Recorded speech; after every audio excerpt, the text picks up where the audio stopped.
Hello, I am happy you're here. Welcome back, or welcome for the first time. I'm Sam, I like to read, and I'm currently in a hotel in Manchester, England, working my way back home. I'm flying out tomorrow, and I have some time. It's just me, and I finally, after a couple months, have the time to review and go over the books I read in May and June. It's just been such a busy, hectic time that I haven't really been able to sit and talk about the books that I've read and some books that I've DNF'd and what my book of the month is, because at the end of the year I would really love to do a bracket style contest with all of my books of the month. So picking my favorite book from every month and making them go head to head and trying to decide the book of the year that way. So let's just get started. Let's talk about some books, and I'm going to do my best to remember everything off of the top of my head because I do not have my notes with me.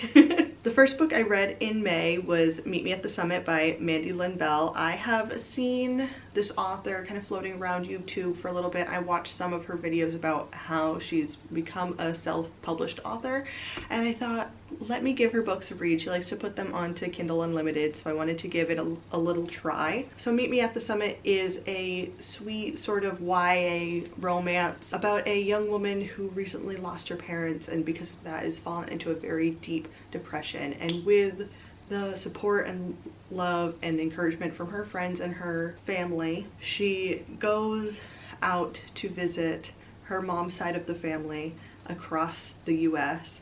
And from there, she gets surprised with a road trip. There's a little feeling of a sweet romance. There is a bit of self-discovery and processing grief that happens. I thought that it was a very cute, very sweet story. I could imagine myself as a teenager being really in love with this story and probably have just torn right through the 3-book series. I believe it's a 3-book series. I ended up giving it a 3.25 just because some of the character interactions and developments between the characters I didn't quite jive with, but I liked it more than I didn't, and I can see the value of it for more of its target audience. The next book I read was a nonfiction book. I read it on audio, and it was The Danish Secret to Happy Kids by Helen Russell. That is the shortened title. It has another longer piece. And I really enjoyed this listen. I really enjoyed listening to this book and hearing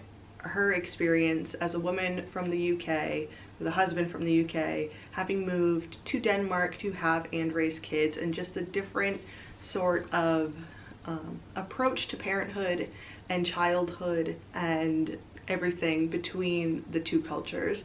And even though I'm not from the UK, I feel like UK-US is very similar. I'm married to a man from the UK, so I can see the similarities between those two.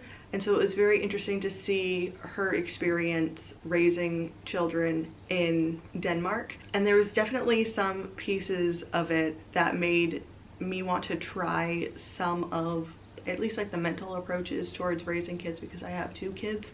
And I wouldn't say that this is an instructional guide. It touches on a lot of the social structures in Denmark that aren't available in the US where I'm raising my kids. So some of that you have to just kind of take and accept, but there's interesting, I think, differences in mentality when it comes to raising kids that I thought were very insightful and were thought-provoking and made me want to kind of assess the way I approach my own parenting. I gave this book a 4-star. It's not an instructional book, it's more of a deep dive into the parenting culture from someone outside of the culture living in it. I just thought it was a very interesting read. I'm gonna grab my water. The third book that I read in May was His Mortal Demise by Vanessa Lay. This is the second book in a duology, the Blood Carver duology. I read the Blood Carver the month before this book on Kindle Unlimited. This book, His Mortal Demise, I got from the library, and I was definitely the first person to get this book because I requested it the day it was released, and it was just not in the libraries like the library systems yet. So it was, I don't want to describe it too much because you need to know the blood carver, and I feel like too much information will spoil the second book. But I did enjoy this book. I thought that it was a very nice wrap up to a very confusing ending of the first book that I also really enjoyed. I gave this book a 3.75. It is a YA fantasy novel with a very interesting magic system, and there's kind of a mystery intrigue that is happening that is set up at the end of book 1, and we jump right into another mystery, a different mystery at the start of book 2. So now you kind of have to weave yourself through both of these questions that we have as readers, but the characters have no inkling of. I really love the world building of these books. I really enjoyed the magic system. I feel like it might just be a little too like flowery language at times. Sometimes it can get a little bit too wordy in my opinion. I like to just like get to what the point is. I felt like there's a lot of repetitive statements about how the characters are feeling about another character, because in it too there's also an underlying love story that is happening underneath everything that's happening. I would definitely recommend this duology if you are interested in fantasy, if you are interested in finding a new kind of world, especially if you're reading a lot of medieval inspired fantasy, to give this one a try. It's set in more of a Vietnam type climate and culture, so I would definitely recommend it. I did enjoy this book. I like the blood carver a little bit more. Totally would recommend. So that brings me to my fourth book that I read in the month of May, and that was Cables and Conjurers by Nancy Warren. This is the 15th book in the Vampire Knitting Club series. I went through a phase of reading all of these on Kindle Unlimited, which is where I also read this one, and it was one of the series that I really started binging when I was getting back into reading. The plots are very predictable. They are kind of nostalgic for me now. I had read them all through, I think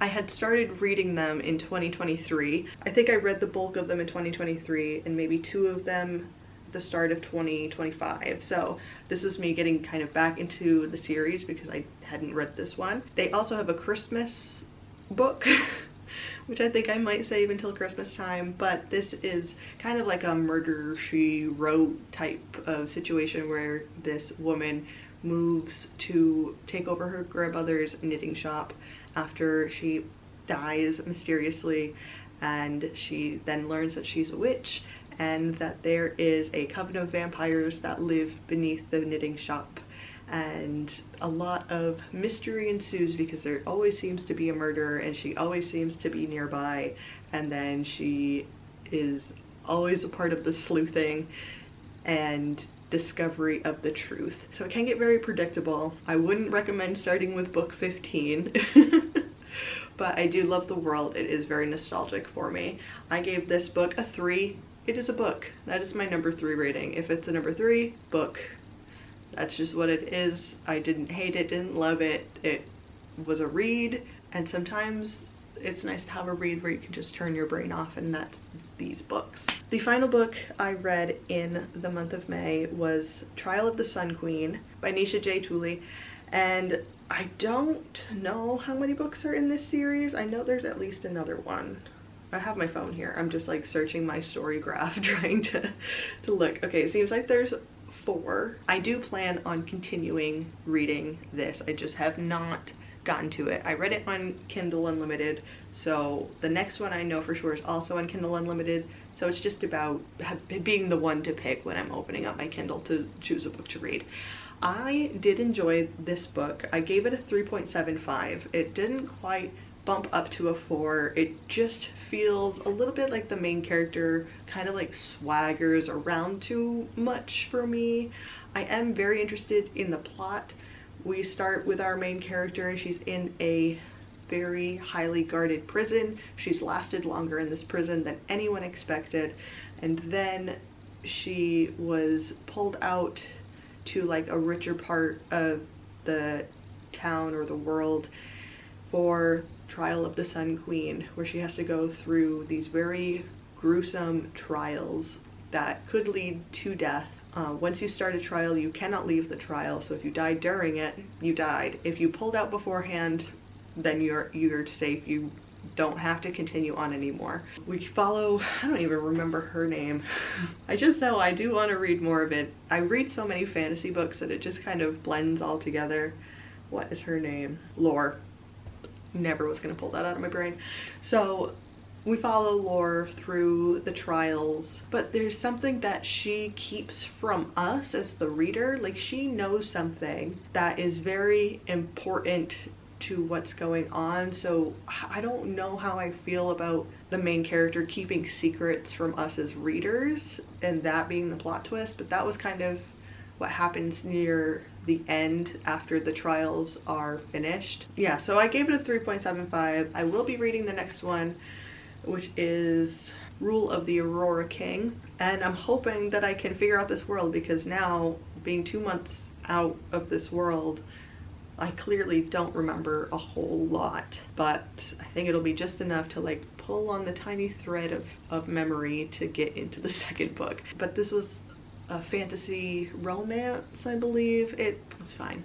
As far as like romance writing goes, it's fine, but I think I'll know for sure if I continue reading all 4 books after I read the second one.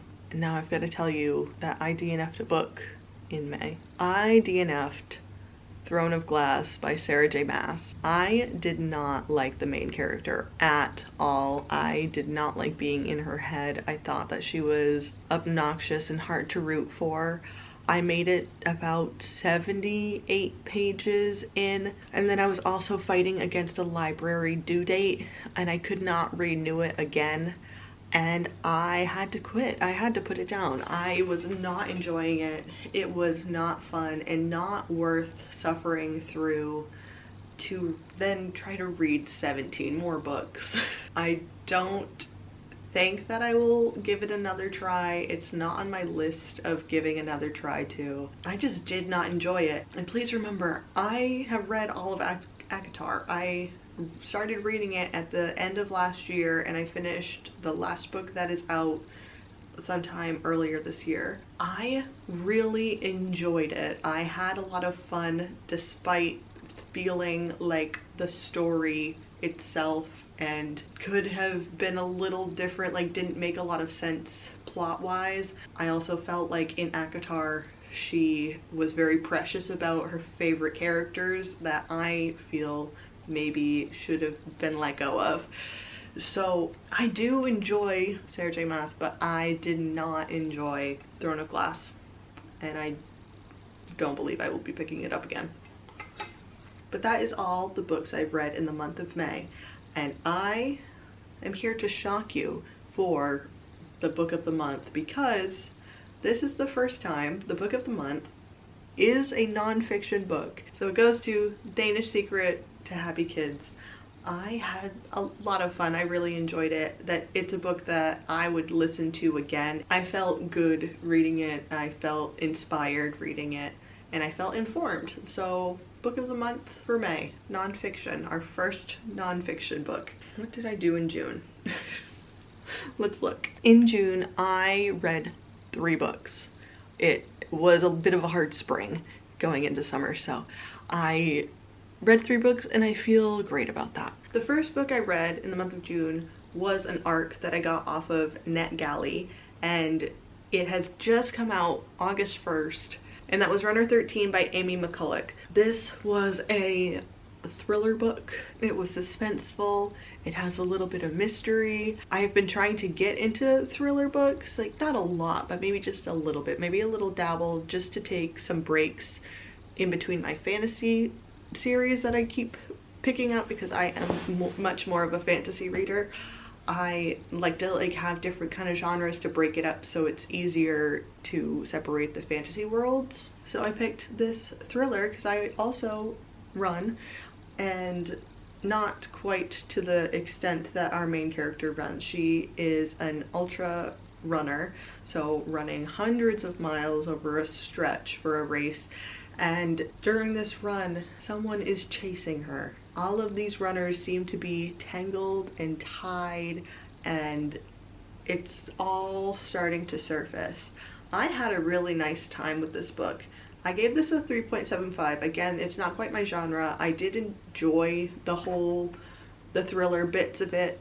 Some of it, I'm trying to think of why I might have given it a 3.75. Overall, I think it was a good book. It was a good thriller. It was suspenseful, and it's very clear that the author knows a lot about running. Like, there's a lot of ways that she described running that made it very clear that this is a sport that she also enjoys, and it's very near and dear to her heart, and it's very concise and beautiful when it's talking about the sport part. I think probably the ending is what kept it in the threes for me. It was very jarring, which I guess isn't a bad thing. I don't know that I could envision a different ending. It just wasn't that satisfying of a reveal, perhaps, is my issue. The reveal itself was not satisfying, but other than that, it was a fun read. If you're into thrillers, if you're into running, I would definitely recommend this book. The second book I read was Emily Henry's new book, Great Big Beautiful Life, and I got it at the library. I had it on hold for a month. It took me a month to get my hands on it, and I adored it. I had such a wonderful time with this book. It made me cry. I devoured it in a span of 48 hours. I had such a good time. I gave it a 4.75. I was going back and forth in my mind about giving it between a 4.75 and a 5. So like, I really enjoyed this book. I've seen a lot of people comparing it to Evelyn Hugo, which, like, I guess if the comparison is old celebrity gets interviewed by a reporter, a journalist person, then yes, I guess it's very similar. They both have different secrets. I would say that this book is very much focused on Alice, who is our journalist. I just had such a wonderful time with it. I thought it was very nice for a romance book. It was not over the top, and I really enjoyed it. I had such a nice time with this book. And then the final book I read, I listened to it on Spotify, was Under Loch Key by Lana Ferguson, and I loved the setting. I loved the setup. I love a internationality relationship. American woman, Scottish man with a secret, and she comes back after her father dies to try to reconnect with his side of the family that he kind of cut her off from after he met her mother and moved away. It was very confusing for her, so she had come back just trying to feel any connection to her father, who was the one who raised her after her mother passed. So she is desperately trying to build this relationship, all the while something is unfolding between her and the family's farmhand, who is actually like sworn secretly like rivals of each other. So he's working for her family even though their two families are meant to be rivals. So it's almost like not enemies to lovers, I wouldn't say. I would say like this guy has like rivals in his head that this could never happen, and she's just more or less like, what's your deal? Like, I don't understand what your deal is. I did like the romance. I think that the plot about what's happening, there's kind of like a problem to solve, a magical problem to solve, a surprising magical problem to solve, and I think it was kind of predictable. I think that the dialogue between each other were trying to be like a little too quippy, but for an audiobook they did have different narrators narrating the different POVs, so I did appreciate that, and I thought that it was well done, and then I like it when I can just speed it up.